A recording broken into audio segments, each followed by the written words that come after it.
Մայիսի 20-ին ռուս-հայկական մարդասիրական արձագանքման կենտրոնում անցկացվեց ուսումնավարժանք, որը նվիրված էր կենտրոնի գործունեության 10-ամյակին։ Ներկային ներքին գործերի նախարարության փրկարարծառայության տնօրեն, ներքին գործերի նախարարի տեղակալ ռուս-հայկական մարդասիրական կենտրոնի խորհրդի համանախագահ Կամո Ցուցուլյանը, Ռուսաստանի Դաշնության քաղաքացիական պաշտպանության, արտակարգ իրավիճակների եւ բնական աղետների հետևանքների վերացման նախարարի տեղակալ Վյաչեսլավ Բուտկոն, ինչպես նաեւ ներքին գործերի նախարարության ներկայացուցիչներ հյուրեր։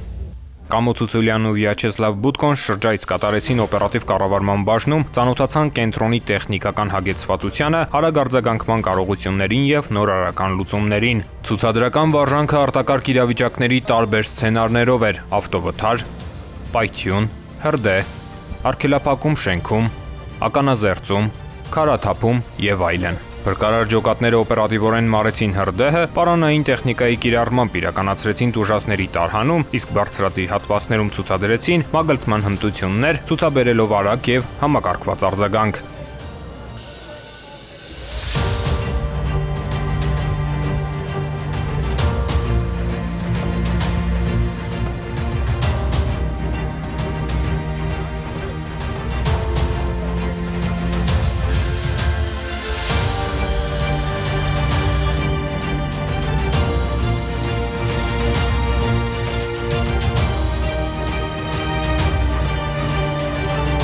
Առաջին բուժօգնություն ցուցադրական վարժանք իրականացրեց 911 ծառայության հանձնակազմը։ Իրականացվեց նաև ստացիոնար բուժօգնության կարիք ունեցող տուժածին ուղղաթիռով տեղափոխման իմիտացիա։